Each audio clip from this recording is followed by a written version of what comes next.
Magandang araw sa inyong lahat. So, dito sa science, kailangan talagang sanay ka mag-convert o alam mo yung gamitin ito mga conversion factor natin dahil sa science o lalo na especially sa thermodynamics na subject, sa engineering, mine-memorize to pero sa ibang course siguro meron kayong notes.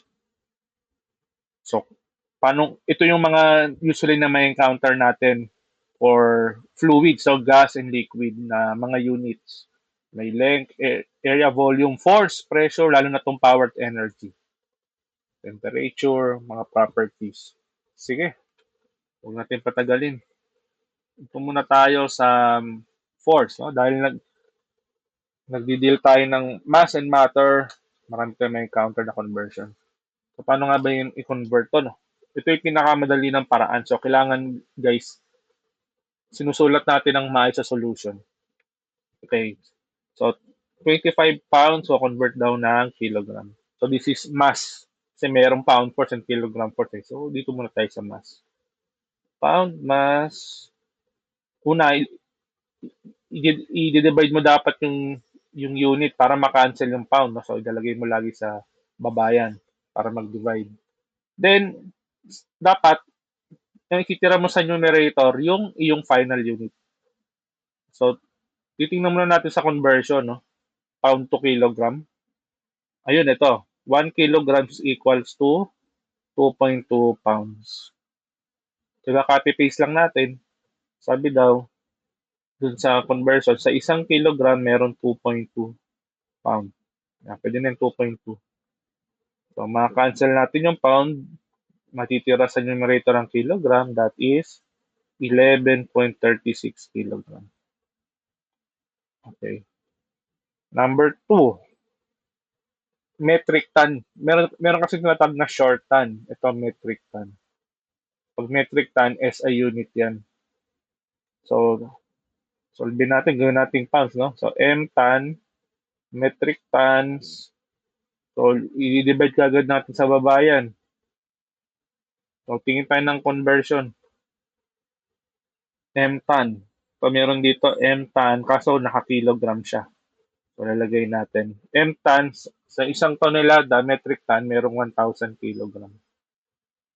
Okay, so lagyan natin kilogram. Sabi dun kanina, sa isang metric ton, may 1,000 kilogram. So, maka-cancel yung M ton. Then, matitira na lang ay kilograms. So, alam natin ito, yung conversion natin kanina, no? Lalagyan natin yung kilogram sa baba para ma-cancel. Tapos, natin conversion ng pound to kilogram. Sa isang kilogram may 2.2 pound. So, ma-cancel yung kilogram kasi naka-divide siya. Matitira yung pounds. So, that is 5 times 1,000 times 2.2, 2,200 pounds. Ayan. Okay, next. Saan naman tayo guys? Sa volume. Okay. So, meter cube, 2 millimeter cube. Yun ang mga volume, no? Naka-meter, cubic meters yan. Okay, so ngayon, so same principle pa rin. Wala tayong direktang ano dyan, guys. Kung titingnan mo sa conversion ng volume, saan ba yun, no? Wala, meter cube to millimeter cube. So, isa-isahin natin yan. Okay, so, ilagay na natin yung meter cube sa baba. Okay. Pero guys, kasi nga wala tayong direct ano, ang meter cube natin is liter lang, di ba? Ito, hindi natin magagamit to kasi lalayo pa tayo. Ito na lang, yung sa length, ito gagamitin natin. 1 meter equals to 1,000 millimeter. So, lagay natin dito. 1 meter is 1,000 millimeter. So, iwan muna natin yung 3 na yan. Sabi sa isang litro may isang 1,000 millimeter. So, papansin ninyo, ang hanap natin is millimeter cube. So, ang gagawin natin, i-square root, i-cube natin lahat yan. Ayan. So, pag kinube natin, yan, i-cube natin yung dalawang yan. So, ang mangyayari, simplify lang natin ay magiging 1,000. Ganyan siya. 1. Ayan. So, maka-cancel out na natin. Okay? Yung meter cube dito, maka-cancel na. Ayan. So, ito na. So, 3 times 1,000 times 1,000, 1,000. Exponential ng 3 yan. Tapos, yung 3 niyan, magiging millimeter cube yan. So, the answer is 3.5 times 10 to the 10 mm cube. Ayan, dapat may calculator kayo dyan. Ito yung sagot. Okay. O, next naman, 7 gallon pala to. Typo lang. 7 gallon. 2 cm cube naman. So, 7 gallon. Matik na yan. Lagay na kagad sa baba. Yung gallon. Ngayon, anong conversion natin, no? For gallon. Check muna natin. Gallon is 3.785 liters ito. Okay. So, copy natin liters. For malaking L, pwede rin. So, sa isang gallon daw, may 3.785 liters. Nakita mo, cancel yung gallon. Natira yung liters. So, saan natin kukunin yung liters? Alam ko, may conversion tayo niyan. Ito, liters, yan.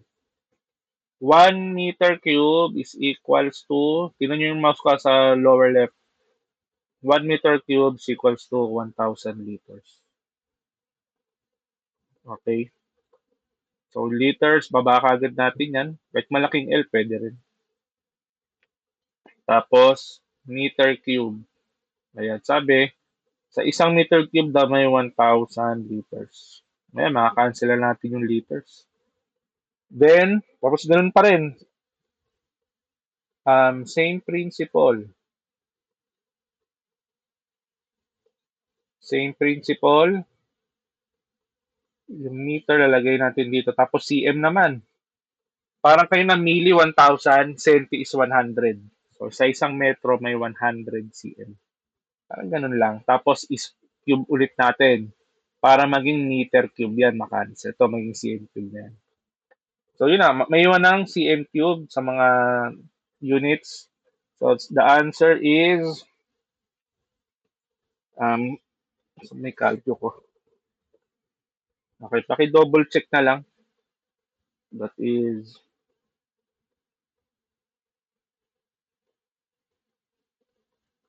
2649512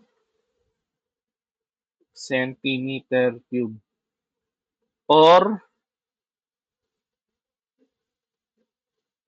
2.65 times 10 to the 6 cm cube.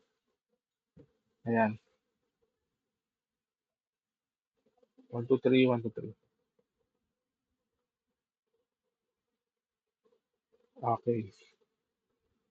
So next tayo naman sa usual unit sa thermodynamics or sa science is the pressure. Okay, so ito ko-convert natin. 850 mmHg. So same principle ulit. Ibaba agad natin yan. Tapos hanap tayo ng direct conversion sa pressure. Ito. Okay. mmHg, wala siya, no? Pero ano nga ba ibig sabihin ng 1 atm na to? So, ganito yan, guys. Yung 1 atm, ibig sabihin yan, yung atmospheric pressure. Yan yung pressure dito sa above sea level, dito sa lupa. Or sa Manila. Ayan, sa Cavite, ito. So, paano nga ba yan? So, ibig sabihin, magkakaparehas yan, 1 atmospheric. So, ibig sabihin, 101.325, kukopyahin mo lang, mag-equals lahat yan sa isa't isa. Okay? So, ito example. Ito yan. So, transfer ko lang dito, 101.325 kPa ay equal sa 14.7 PSI. Yan yung conversion yan, mag-i-equal lahat yan.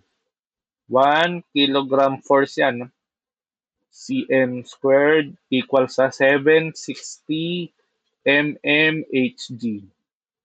Ayan yun guys. Ayan, kinopya ko lang yan. Pare-parehas ang value ng bawat isa na yan. Okay? Equal sa lahat yan. So, gamitin sa problem. So, ang kailangan natin, PA. Yun, meron tayong 101.325. Kaso naka-KPA pa siya. Gagawin natin sa MPA. So, 101.325 kPa. Ang MPA is megapascal. Mega, ito kilo. Mega is 1 million. Kilo is 1,000. So, sa isang 101.325 kPa, meron tayong 760 mmHg. So, kukupiin lang natin yun. Yan. So, cancel na natin. Okay. Tapos, sumunod. Ayan. So, pwede ko na may shortcut na MPA, pero isa-isay ko para mas ma-appreciate nyo. Yung mga kilo, mega, yung mga prefix. So, KPA, gagawin natin PA. Ayan. So, sa isang kilo, may 1,000, di ba? Ang Greek prefix sa kilo. Yan, cancel ang KPA. Tapos may PA, gagawin natin MPA. So, baba natin ng PA, MPA. Ayan. So, sa isang MPA, sa isang mega, merong 1 million times 10 to the 6 yan. PA. So, cancel, matitira MPA. So, the answer is, malaki-laki to, no? 850 times 101,325 divided by 760 times 1,000 divided by 1 million.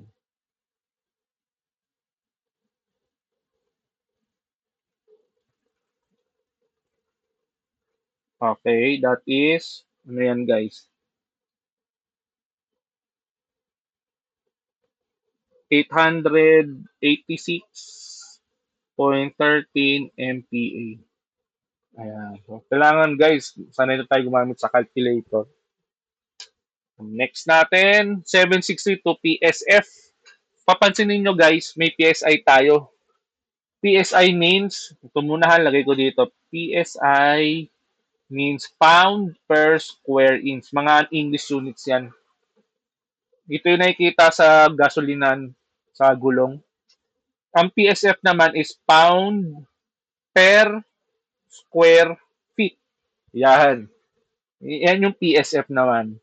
Yung nagamit yan sa water pressure, etc. So, convert natin. 260 PA, 260, yan. Times PSF. Okay. Baba ang PA, okay. Kung pansinin natin, PSI ang meron tayong conversion. Okay. Kilopascal sa PSI. So, gagawin natin, convert muna natin ng kilopascal to para makuha natin yung PSI. Kilopascal to PSI. Up, sorry. EPA mo, KPA muna natin. Tingnan na, mali lang. Ayan. KPA. KPA, tapos gagawin natin PSI. Lagyan na natin dito. Tapos yung KPA, gagawin natin PSI. Kasi ito yun guys, oh. Ito yung direct conversion yan. Okay. So, sabi rito, sa 14.7 PSI, may 101.325 kPa. Tapos sa isang kPa, may 1,000, di ba? Kilo. Pansinin nyo guys, maka-cancel yung PA, maka-cancel yung kilopascal. Doon tayo sa PSI, no? So, ito yung ibig sabihin ng PSI. Ayan. So, that is, i-simplify na lang natin dito, pound per inch squared. Yan yun. Gagawin lang natin feet yan, no? Para maging PSF. So, ang gagawin natin, Kasi nasa baba yung inch squared, itataas natin siya para ma-cancel, di ba? Ayan. Tapos, wag mo natin i-cancel para makita mamaya. Tapos, feet squared yung matitira sa baba. May conversion tayo niyan, guys. Sa isang, ito yung conversion niya, no? Ayan, saan yan? Sa, sa isang feet, may 12 inches. Ayan, sa pinakaunahan ng length. So, lagay natin. Sa, sa isang feet, may 12 inches. Okay? So, guys, wait lang, no? Check natin yung analysis. So, ito yung PSI, guys. Ito na yun. Okay? So, may inches squared tayo rito. So, inches lang meron tayo, 1 to 12. So, gagawin natin, parang kayo na i-squared ulit natin. Para maging inches squared tsaka feet squared. PSF na. Okay? So, maka-cancel yung inch squared. So, okay, type sa calcu 260 divided by 1,000 times 14.7 divided by 101.325 times 12 squared, no? 12 squared yan. So, matitirang unit dyan is pound and feet squared. Pound, feet squared. So, the answer is 5.43.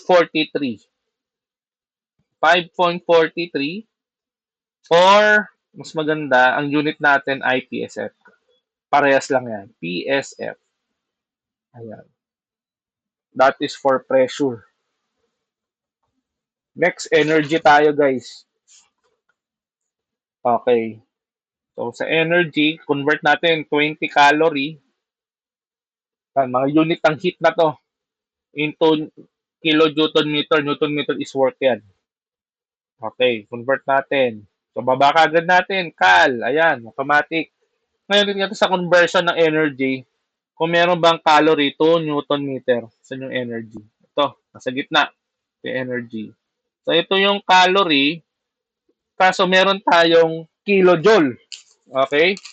Tapos, ang kilojoule pala, ang isang joule ay equivalent sa newton meter. Ayan. Okay?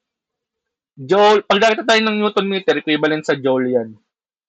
Okay. So, gagawin natin, yung kilocal, gagawin natin joule. Tapos, newton meter na rin pala yun. Okay? So, balikan natin. Gagawin muna natin joules. Kasi joules, di ba? Is equals to newton meter na pala yun, sir. Okay. So, gagawin natin joules. Balikan natin yung conversion. Sa isang calorie ilang joule? 4.187. Okay. So, kahit i-click mo na yung kilo, makaka-cancel naman yan. Ulitin ko. Sa isang, ulitin natin, no? Sa isang kilo, sa isang cal, may 4.187 joule. O kahit kilo, lagay mo kilo, makaka-cancel din yung K niyan. So, cancel lang kale. Tapos, may kita mo rito, for formality na lang to guys. Joules, baba natin joules mo dito sa taas, Newton meter. Kaso, kilo Newton meter ang hinahanap. So, sa isang Newton, may ilang kilo Newton. Newton. Yan. For formality na lang to. Isig ko isulat. Kilo Newton meter. No? Sa isang kilo Newton meter, may 1,000 Newton meter. Ayan, ito yun guys. Oh. Yan yun, di ba? Sa conversion. Ito yun. So, with analysis, cancel ang joules dyan. Newton meter, maka-cancel. Matitira tong kilonewton meter. So, the answer is 420 times 4.187 divided by 1,000. That is 0. Ito sa baba. 0.08374 kilonewton meter. Ayan. So, calorie heat yan eh. Newton meter sa torque ginagamit yan o work. Balasan sa torque. Pag nabili ka ng sasakyan, di ba, makikita mo sa specification niya, yung Newton meter, ilan ba, or horsepower yan. O next, BTU naman. 15, ano yung BTU? So, English unit ng ano yan, ng heat. Kung sa SI may calorie tsaka joules. Sa English naman, yan, BTU, BT's thermal unit. Ginagamit sa air conditioning niya, ilang BTU ba yan? Automatic na yan. Baba mo na agad BTU para ma-cancel. Tapos kukulatin joule. So, megajoules yan. No? 1 million joules. Okay? So, balik na sa conversion. Check natin ang energy sa gitna. Okay? Ito. Ayan. 1 BTU is equals to 1.055 kilojoule. Dapat mamili na tayo talaga dyan. So, kilojoule, no? Ulitin natin. Sa isang BTU daw sa isang BTU may 1.055 kilojoule.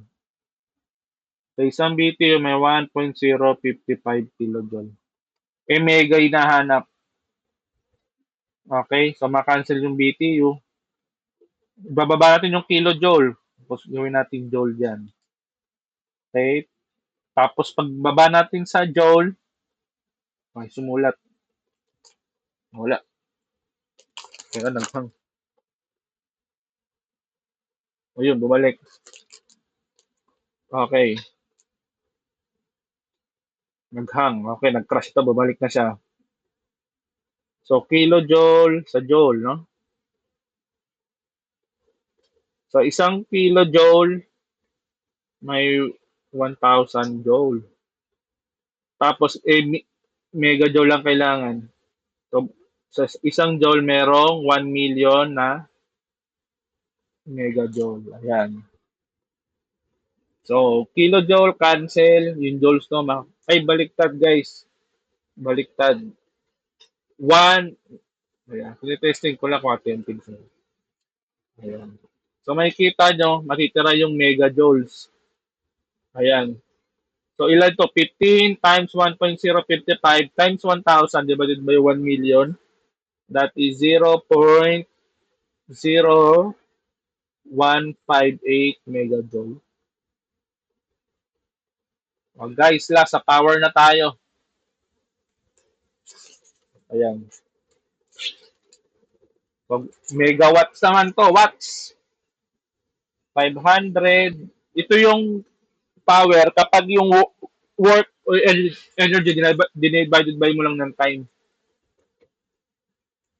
So, 500 megawatts, convert natin na horsepower. So, automatic na yan. Ibaba mo kagad yung megawatts. Tingin tayo sa conversion ng power. Ayun. Okay.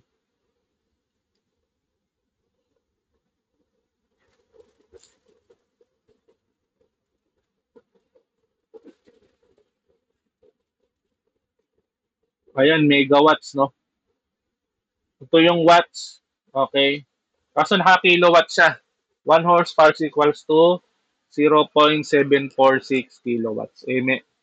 So, gagawin muna natin kilo yung megawatts. Tapos, makukuha na natin yung horsepower. Okay. So, ganun pa rin. Pwede ko na shortcutin nga ito pero for simplicity lang, para makita. Gagawin natin siyang kilowatts muna. Ayan. Watts siya, tapos yung watts gagawin natin kilowatts. Tapos, yun na, kilowatts, gagawin natin horsepower. Ayan. Sa isang megawatt, merong 1 million. 1, 2, 3, 1, 2, 3. Tapos sa isang kilowatt, may 1,000 watts. Greek prefix. Kaya na pa yan, ulit na yan. Tapos ito yung conversion, no? Ulitin natin. Ayan, sa isang horsepower, lagyan natin sa isang horsepower, merong 0.746 kilowatt. 0.746 kilowatt. Kung ma-cancel, no, megawatts, cancel watts. So the answer, titira na, 500 times 1 million, divided by 1,000, divided by 0.746. The answer is 670,241. Lagyan natin yung point. Ayan, horsepower. Pero kung titingnan mo yung point dyan, di na magmamatter yan kasi 100,000. O last. Ayan. Panukat din ng power sa ano yun eh. Sa shopping, sa torque, yung pound inch per hour. Convert natin. 2 horsepower, batik na yan, divide kagad yung horsepower. So, pound inch per hour ang hinahanap, guys. So, tignan natin sa conversion, no? Horsepower to, saan yung pound inch dito? Wala siyang pound inch, pero makukuha natin kasi nakalagay dito is feet pound per minute. Okay? Gagamitin ko lang yung per minute kasi ano eh, kailangan ay naka per hour para mas madali. Minute to hour ko convert na lang natin. So ito lang yung mga gamit natin, guys. Ayan. Sensya na, hirap tong mouse ko. Okay. So yun ang conversion natin. Parang kanya lang isa-isay natin. So baliktad ko nga, knowledge yun. 33,000 feet, foot, pound natin. Ay, hindi, each pound ata. Double check lang. Foot pound per minute na. Foot pound per minute. Ayan. Sa isang horsepower by ilan yon? 33,000. 33,000. Ayan. Oh, cancel, di ba? So, ayun na matitira dyan. Simplify lang natin dito sa baba. Simplify na lang natin yan. Foot pound per minute. Ayan na. Gagawin lang natin tong ganyan. So, yung una, yung feet, gawin natin inches. Sa baba natin yung feet, no? Para makancel yung, para maging inches, makancel yung feet. So, sa isang, ano daw kanina, sa conversion, ito sa link yun, sa pinakataas yun, ito. Sa isang feet, may 12 inches. Sa isang feet, may 12 inches. Okay na tayo dyan, makancel na yung feet. Naka-inch pound na yan. Yung minute naman, so, ang gagawin natin, nasa baba yung minute dito, so iangat natin yan para makancel yan. Tapos gagawin natin hour. Yan. Pinahanap yung hour. So, sa isang oras, may 60 minutes. Okay, mukhang kompleto na. So, cancel yung horsepower, foot, mga cancel. Tapos yung minute ito, mga cancel dito. So, ang matitira na lang ay pounds, inch, saka hour. Lagyan natin sa baba, pound, inch, hour. So, 2 horsepower times 33,000 times 12 times 60, that is equivalent to 47, 520, 1, 2, 3. Ayan. Or 47 times 10, pwede rin palitin. Yung ganito, 47 times 10 to the 6 pounds in per hour. Pwede rin yan. Okay guys, maraming salamat sa pakikinig. Sana makatulong ito. Hindi sa lahat ng conversion to applicable. Basta alam nyo yung base na conversion, kahit anong conversion yan, kayang carry na. Ngayon, ang challenge ko naman sa inyo, dito sa conversion natin, para ma-test nyo yung sarili nyo din. Ito, try nyo to. Isa lang naman na watt, ano yan eh. Kapag kinonvert mo yan, dapat ito lalabas. Ayan. Try nyo. Try nyo yan. Or ito, try nyo yan. Lang pareho lang yan. So, ito, dapat ito lalabas. Ito, isa lang yan. Dapat yan. Yan yung challenge ko sa inyo. Kapag nakuha nyo yan, edi basic na lang sa'yo lahat niya. Salamat po. Hanggang sa muli.